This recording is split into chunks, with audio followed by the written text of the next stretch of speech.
Hello दोस्तों, मैं उमंग कुमार सिंह स्वागत करता हूं अपने यूट्यूब चैनल एग्ज़ाम नगरी में। और आज मैं आपके लिए लेके आया हूं अपने नोट्स आपके साथ शेयर करूंगा। और वो नोट्स क्या है, अभी आपको उल्टा दिखाई देगा क्योंकि मैं ये वीडियो फ्रंट कैमरा से फिलहाल रिकॉर्डिंग कर रहा हूं।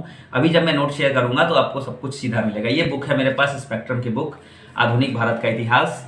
और काफ़ी मोटी बुक है, लेकिन इसकी मोटाई से नहीं डरना है। बड़े ही आराम से इसके नोट्स बनते हैं और हमें आराम से मैंने किस पर कई बार भी वीडियो बनाए हैं, लेकिन मैंने नोट्स अपने शेयर नहीं किए हैं। जो मैं आपसे शेयर करूंगा और डेली बेसिस पे शेयर करूंगा, और आप अपने फीडबैक भी दे सकते हैं, तभी हम लोग आगे बढ़ेंगे। बड़े आराम से याद हो जाएगा। इससे पहले एक चीज़ मैं आपको बताना चाहूँगा। मैंने बहुत ही अच्छी चीज़ देखी आज इंटरनेट पे। हम जैसे कि जो लोग बैंकिंग की तैयारी कर रहे हैं, जो लोग एसएससी की तैयारी कर रहे हैं, जो लोग रेलवे की तैयारी कर रहे हैं, उनको क्या होता है कि अभी सीबीटी देना पड़ता है, कंप्यूटर बेस्ड, जो कि कंप्यूटर पे होता है, ऑनलाइन एग्जाम होता है, और एक ऑनलाइन एक्सपीरियंस आपको होना चाहिए। तो मैंने एक ऐप देखा, परीक्षा ऐप, PARIKSHA, परीक्षा ऐप, द सक्सेस ऐप करके आएगा। जब आप इसे प्ले स्टोर में सर्च करेंगे तो उस पर अलग अलग प्रैक्टिस सेट हैं, 3-4 प्रैक्टिस सेट हैं, अच्छे अच्छे प्रैक्टिस सेट हैं, जिसपे आप प्रैक्टिस करके अपने आप को जांच सकते हैं कि आपकी तैयारी कितनी है, आप कितने पानी में हैं। तो उस चीज को आपको जो है देखना है, समझना है। तो वो जब आप पढ़ाई कर लेंगे तो एक बार मैं आपको रिकमेंड करूंगा कि उस पर जरूर जाएं। लेकिन चूंकि क्वालिटी बहुत अच्छी है और उस पर बहुत लोग काम कर रहे हैं, इंटरनेट पे अपना स्कोर जांच सकते हैं, नॉर्मलाइज स्कोर जांच सकते हैं, तो वो पेड है। लेकिन मैं आपको एक फाइनेंशियल हेल्प दे सकता हूं कि 50% का डिस्काउंट आपको उसमें दिलवा सकता हूं। कैसे? तो उसके लिए मैंने एक वीडियो बनाई है जो मैं अभी प्ले करूंगा, आप इसे जरूर देखिए और एक बार जरूर टेस्ट दे, बहुत ही मजा आएगा। मैंने खुद देखा, चेक किया, उसको वेरीफाई किया, उसके बाद मैं आपको बता रहा हूं, क्योंकि बहुत ही अच्छा ऐप है हर तरह की तैयारी के लिए। आप इसे एक बार जरूर देखें। और आपको छूट लेने के लिए वीडियो में एक डाल रहा हूं, इसमें आपको मेरे चैनल का नेम कैपिटल में EXAM, एग्जाम NAGRI नगरी 50, बिना स्पेस के ये चीज डालना है, और कूपन अप्लाई करते ही इमीडिएटली आपको 50% का डिस्काउंट बड़े ही आराम से मिल जाएगा। तो दोस्त देखिए ये वीडियो और बताइए, इसके बाद हम आगे चलेंगे, अपने नोट्स पे ध्यान देंगे। तो आइए दोस्तों, बताता हूं मैं आपको किस प्रकार आप जो है आराम से परीक्षा ऐप का इस्तेमाल कर सकते हैं और किस प्रकार आप छूट ले सकते हैं। तो सबसे पहले आपको अपने मोबाइल के प्ले स्टोर में जाना है। प्ले स्टोर में जाने के बाद आपको सर्च बॉक्स में सर्च करना है PARIKSHA, परीक्षा लिखना है। परीक्षा लिखते ही आप ऑप्शन आएगा परीक्षा द सक्सेस ऐप, सबसे ऊपर देख सकते हैं, इस पर आपको क्लिक करना है। चूंकि मैंने पहले से डाउनलोड कर रखा है तो मेरे में यहाँ पे शो कर रहा है ओपन का ऑप्शन। आपको ओपन की जगह डाउनलोड का ऑप्शन शो करेगा। आप डाउनलोड पे जाएंगे, डाउनलोड करेंगे, उसके बाद इसको ओपन कर लेंगे। मैंने लॉगिन कर रखा है, आपको लॉगिन का ऑप्शन आएगा। आप उसमें जो है साइन अप में जाके अपना मोबाइल नंबर डालेंगे, OTP आएगा, आराम से साइन अप हो जाएगा। अब आप इसको खोल लेंगे। अब यहाँ से जो आप रेलवेज देख रहे हैं ऊपर में लिखा हुआ बाईं और, इस पर क्लिक करके आप जो भी कैटेगरी जोड़ना चाहें वो जोड़ सकते हैं। जैसे मैंने ऐड किया है BPSC, Bihar government, UPSC, railway, banking, SSC। अब यहाँ नीचे जोड़े हैं, जोड़े में जाके आप कोई भी कैटेगरी जो है, NET हो, नर्सिंग हो, शिक्षक के लिए हो, बैंकिंग हो, SSC हो, आप ऐड कर सकते हैं। तो यहाँ के बाद आपको क्या करना है कि आपको रेलवे सेलेक्ट करना है। आप रेलवे का देख रहे हैं, आप SSC का देख रहे हैं, बैंकिंग, जो भी आप कर रहे हैं, सपोज आप रेलवे का कर रहे हैं तो रेलवे यहाँ पे आपको क्या करना है, सेलेक्ट करना है। रेलवे सेलेक्ट करने के बाद अब यहाँ पे है संपूर्ण या RRB NTPC, RRB NTPC या RRB ग्रुप D, आप जो भी देखना चाहते हो। तो आप RRB NTPC पे क्लिक करेंगे। RRB NTPC क्लिक करने नीचे जब जाएंगे तो बहुत सारे सेट्स हैं। ये RRB NTPC 30 सेट्स टेस्ट लिखे हुए हैं, 30 टेस्ट आपको मिलेंगे। 30 टेस्ट में आपको क्या करना है, तो यहाँ पे आप देख सकते हैं, इतना खोलने के बाद आपको शुरू में फ्री डेमो टेस्ट मिलेगा, जो कि फ्री है। आप डेमो के तौर पे है, एक डेमो है, आप चेक करने के लिए कि आप कैसे दे पाते हैं।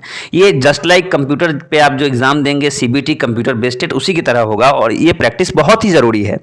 तो RRB NTPC जो आप नीचे देख रहे हैं, ये दोनों ही कोर्स आपको मिलेंगे 50% डिस्काउंट पे। लेकिन 50% डिस्काउंट आपको कब मिलेगा, कैसे मिलेगा, ये देखिए नीचे लिखा हुआ है अनलॉक कोर्स। जब आप अनलॉक कोर्स पे जाएंगे तो पेमेंट के ऑप्शन आएंगे। आप पेमेंट पे क्लिक करेंगे तो आपको नीचे कूपन कोड आएगा। कूपन कोड में आप मेरे चैनल का नेम डालिएगा कैपिटल में, EXAM, एग्जाम, बिना स्पेस के, NAGRI नगरी, और उसके बाद 50 बिना स्पेस के डालना है, एग्जाम नगरी 50 और इसको अप्लाई करना है। अप्लाई करते ही आपको जो यहाँ देख सकते हैं कूपन अप्लाइड 139 का डिस्काउंट आपको मिल गया। अब केवल 140 रुपये लगेंगे, आराम से 2 सेट आप ओवर द इंटरनेट सीबीटी की तरह, कंप्यूटर बेस्ड टेस्ट की तरह इसको आप मार के देख सकते हैं कि कितनी आपकी तैयारी है, किस प्रकार आपकी तैयारी है। और इसके बाद कंटिन्यू और पे पे जाएंगे और आप जैसे चाहें वैसे यूपीआई के थ्रू, नेट बैंकिंग के थ्रू, जैसे चाहें आप वैसे पेमेंट कर सकते हैं। तो ये एक तरीका है जिसको आजमा के आप बड़े ही आराम से खुद को देख सकते हैं, खुद को जांच सकते हैं कि आपकी तैयारी किस प्रकार की हुई है। और कंप्यूटर बेस्ड टेस्ट में बैठने से पहले मैं आपको रिकमेंड करूंगा कि आप ये एक बार जो है सेट मार के जरूर देखें। धन्यवाद।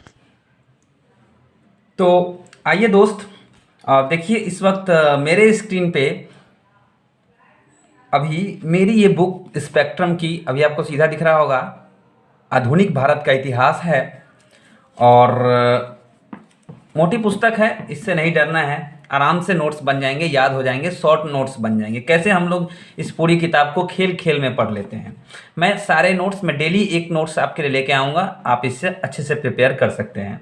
और ये जो है ये मेरी नोटबुक है, ये मेरी नोटबुक है, इसे मैं आपके सामने अभी पूरा डिक्लेयर करूँगा। थोड़ी सी राइटिंग मेरी बहुत अच्छी नहीं है, लेकिन देखिए कभी भी सिविल सर्विसेज के आप एग्ज़ाम देते हैं, चाहे वह स्टेट लेवल पे हो, चाहे वह सेंट्रल लेवल पे हो, यूपीएससी की हो, उसमें क्या होता है कि आपका जो राइटिंग है वो आराम से पढ़ने योग्य होना चाहिए, इतनी खराब नहीं होनी चाहिए कि कोई पढ़ ना पाए, क्योंकि ज़्यादातर लोगों के राइटिंग बहुत अच्छे नहीं होते। चलिए शुरू करते हैं। मैं एक चैप्टर यहाँ से उठाता हूँ, मैंने जो बनाया है, क्योंकि मैं पहले इधर उधर से बनाता था, तो एक चैप्टर मैंने ये पेज मोड़ के रखा था। ये 5वां नंबर अध्याय है, ये 5वां नंबर अध्याय है और इसका नाम है ब्रिटिश शक्ति का विस्तार एवं सुदृढ़ीकरण।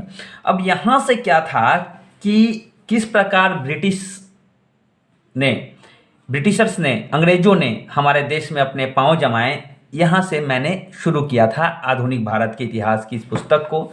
और इसके लिए मैंने जो नोट्स बनाए हैं वो देखिए, ये मेरा जो है विषय सूची है और इसमें यहाँ पे जो है अगर मैं कहूँ तो ब्रिटिश विजय, ये चैप्टर मैं आपके सामने रखने जा रहा हूँ।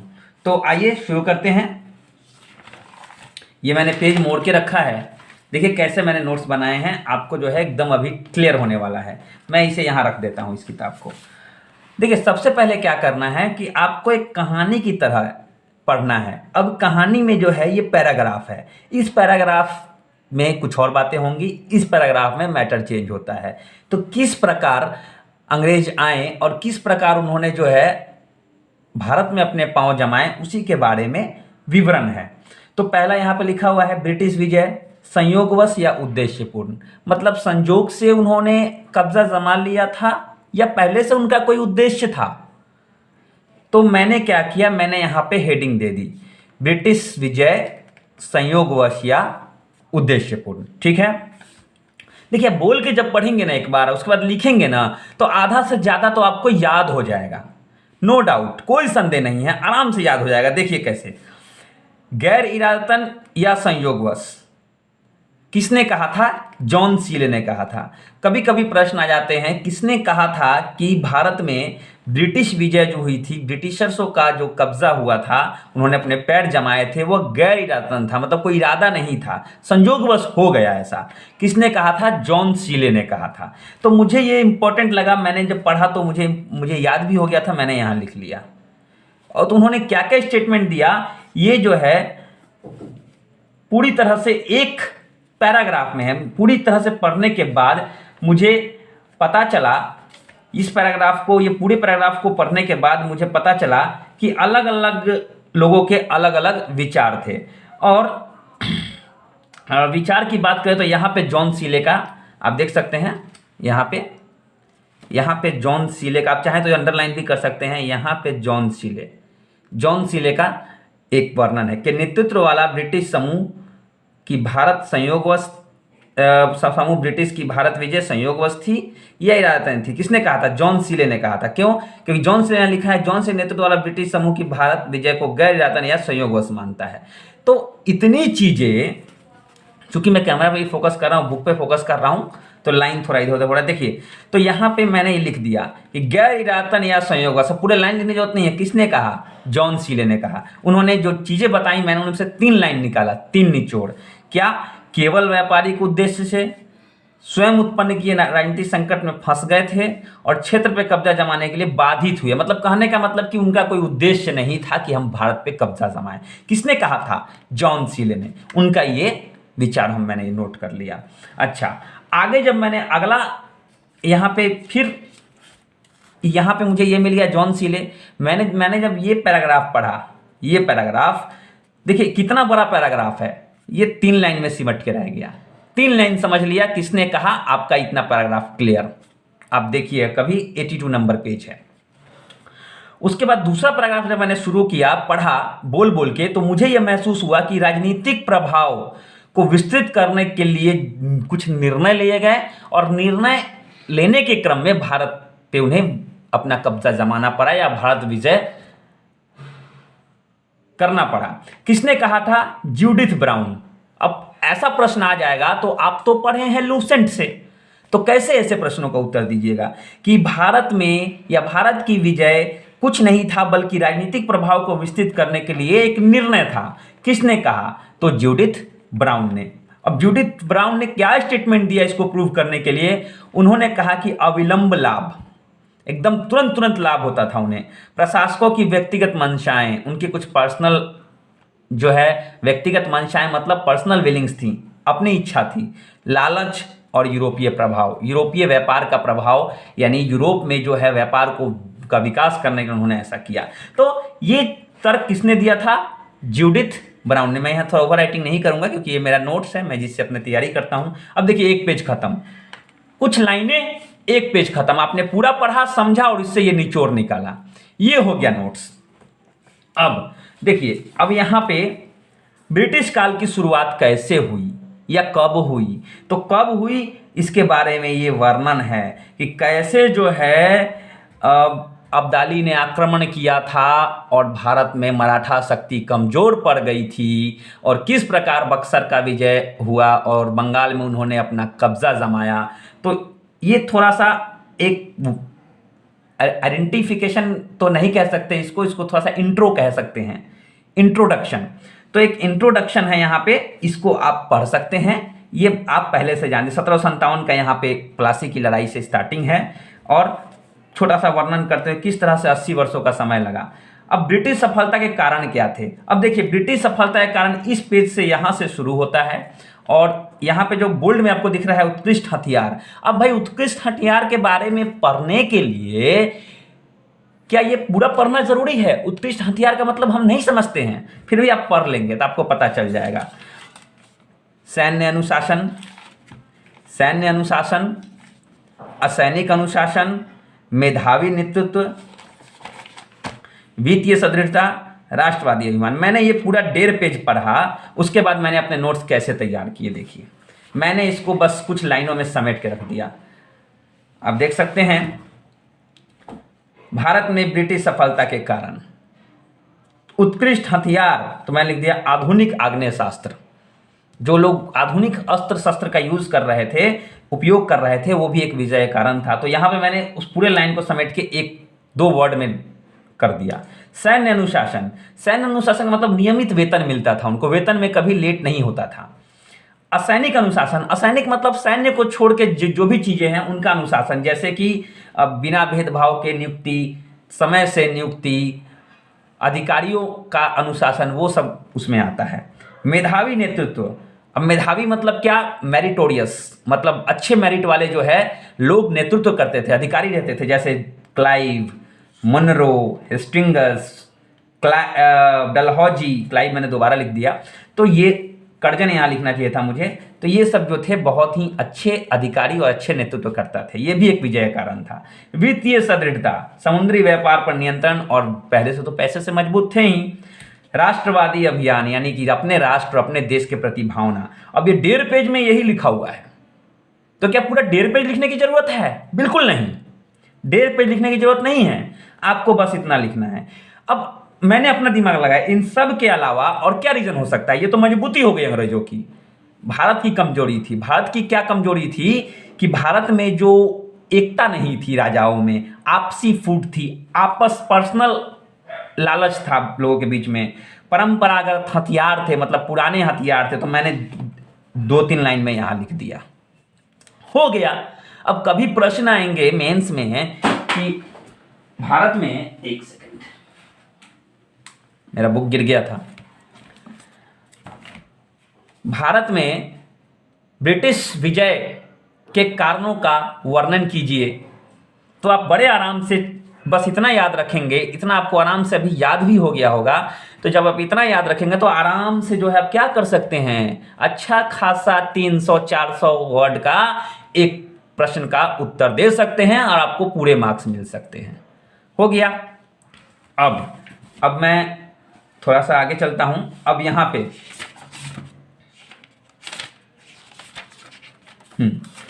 यहां पे हो गया। अब यहां से शुरू होता है अंग्रेजों का बंगाल विजय। कारण तो हो गया, कैसे कैसे विजय किया। अंग्रेजों का बंगाल विजय हो, चाहे सिराजुद्दौला का जो है और अंग्रेजों के बीच में जो लड़ाई हुई थी, किस तरह से लड़ाई हुई, प्लासी का युद्ध हुआ, तो ये सब चीज मैं आगे फिर आपको बताऊंगा। आप इसको एक बार पढ़िए और कमेंट बॉक्स में मुझे बताइए कि आपको समझ में आया है कि नहीं। आपको समझ में आएगा तो मैं वीडियो आगे बढ़ाऊंगा, अदरवाइज मैं वीडियो आगे नहीं बढ़ाऊंगा। बहुत ही आसान है। और अब से ये 10 मिनट का वीडियो बना रहा हूं, अब से 20 से 25 मिनट का वीडियो और एक बड़ा चैप्टर खत्म, और आपको होगा पूरा पूरा याद। ये मेरी गारंटी है। तो दोस्तों कमेंट बॉक्स में आप अपने कमेंट जरूर लिखिए, और ये नोट्स बनाने का तरीका आपको कैसा लगा आप जरूर बताइए। मैं आज अपने नोट्स आपसे शेयर कर रहा हूं और मैं चाहता हूं कि आप मुझसे भी तेज चले। खैर, आपके कमेंट आने के बाद मैं क्या करूंगा कि मैं डेली नोट्स बनाऊंगा और डेली आपसे शेयर करूंगा। अगर आप चाहते हैं कि आपकी तैयारी बहुत मस्त और अच्छे तरीके से हो, सुदृढ़ तरीके से हो, तो आपको मेरे साथ या मेरे आगे चलना होगा। तो दोस्त तैयार हो जाइए, अपनी कमर की पेटी कस लीजिए और टेक ऑफ के लिए तैयार हो जाइए। आप एक दिन जरूर सफल होंगे। निराश नहीं होना है, एक एक पढ़ना है। मैंने बड़े आराम से मैं बता दूं, देखिए मेरे यहाँ भी मैंने अंडरलाइन कर रखा है। मैंने लगभग आधी किताब खत्म कर दी, लेकिन आपके लिए मैं फिर से नोट्स बनाऊंगा और अपने नोट्स शेयर करूंगा। बस तैयार रहिए। इतिहास आराम से पूरा हम लोग आधुनिक भारत डिटेल में पढ़ लेंगे और कहीं भी बोलने, लिखने, पढ़ने की क्षमता रखेंगे। दोस्त शेयर कीजिए वीडियो को, दोस्तों में शेयर कीजिए और मुझे कमेंट में जरूर बताइए कि आपको कैसा लगा। तो छोटा सा वीडियो है, मैंने जस्ट लाइक एक एक्सपेरिमेंट के तौर पे बनाया है। आगे मेरे नोट्स हैं, मैंने क्या क्या, मैं आपको बता दूं। ये विषय सूची है जो जहां तक मैंने नोट्स बना लिए हैं। देखिए मैंने कहाँ कहाँ नोट्स बना लिए हैं। सामाजिक सांस्कृतिक सुधार आंदोलन, ब्रिटिश विजय का पूरा, मैसूर विजय, आंग्ल मराठा संघर्ष, पंजाब विलय, ब्रिटिश सर्वोच्चता की साम्राज्य विस्तार नीति, ब्रिटिश भारत की सीमावर्ती देशों के साथ संबंध जैसे भूटान, नेपाल, बर्मा, तिब्बत, अफगान। उसके बाद 1857 में किस प्रकार परिवर्तन आया। उसके बाद आदिवासी आंदोलन हुए। उसके बाद भारत में आधुनिक राष्ट्रवाद का प्रारंभ हुआ। ये बहुत इंपॉर्टेंट चैप्टर्स हैं। कैसे भारत में आज़ादी की लड़ाई के लिए लोग आए सामने, कैसे राष्ट्रवाद का आरंभ हुआ, कांग्रेस की स्थापना हुई, उदारवादी उग्रवादी दल बटे, उसके बाद क्रांतिकारी गतिविधि का पहला चरण शुरू हुआ और प्रथम विश्व युद्ध हुआ। तो इतना मैंने लगभग 87 पेज का नोट्स बना लिया है। ये देखिए, आप देख सकते हैं मैंने पेज नंबर भी मेंशन किया है। जैसे से बनाता हूं मैं पेज नंबर ही मेंशन करते जाता हूं, तो बड़े आराम से बन गया। और ये 400 पेज भी बड़े आराम से 1 महीने के अंदर कंप्लीट हो जाएगा। आप लोग कहते हैं कैसे होगा, कैसे पढ़ेंगे, तो ये बहुत ही आसान है दोस्त। थोड़ा सा मैं कैमरा को ये करता हूं, मूव करता हूं। तो दोस्तों अभी आपने नोट्स देखा मेरा ये नोट्स, ये बुक ऐसा संविधान के लिए भी मैंने बनाया है। मैंने अलग अलग कॉपी रखी है। ये नोटबुक, ये मेरा बुक आधुनिक भारत का स्पेक्ट्रम, संविधान का अगर आप लोग कहेंगे तो उसका भी मैं आपसे डिस्कशन करूंगा। बस बने रहिए मेरे चैनल के साथ और रेगुलर बने रहिए। आप एक अच्छे ज्ञाता बन सकते हैं। आराम से पढ़िए, पूरा बुक खत्म होगा। कहीं इधर उधर पढ़ के आप छिटपुट पढ़ के यूपीएससी, डीपीएससी और कोई भी स्टेट पीएससी हो, कोई भी अच्छी पोस्ट के लिए वो आप नहीं निकाल सकते। आपके लिए जानकारी मस्ट होती है। सवाल आजकल एग्जाम में घुमा फिरा के आते हैं। और कभी भी नोट्स बनाइए, एक इंपॉर्टेंट चीज कि आपको सादे पेज की बुक बनाना है। कभी आपको लिखने के लिए सादे पेज में ही आता है मेंस में, तो प्रैक्टिस अच्छी बनेगी। तो तैयार हो जाइए मेरे साथ और एक बार जरूर मुझे कमेंट बॉक्स में बताइए कि प्रयास मेरा कैसा है। हम लोग साथ मिलकर पढ़ेंगे और बड़े आराम से पढ़ लेंगे। मेरे पढ़ाने के बाद आप लोग अपने से खुद अपना नोट तैयार कीजिए, मुझे शेयर कीजिए, फोटो भेजिए मुझे। ठीक है दोस्त, thank you very much. Comment का इंतजार रहेगा और उसके बाद मैं डेली वीडियो बनाऊंगा और डेली आप लोग पढ़ेंगे और बड़े आराम से हो जाएगा। मैंने संविधान का मैं आपको दिखाऊंगा, वीडियो थोड़ा बड़ा हो जाएगा और आप सब लोग मेरे साथ चलेंगे। Thank you very much.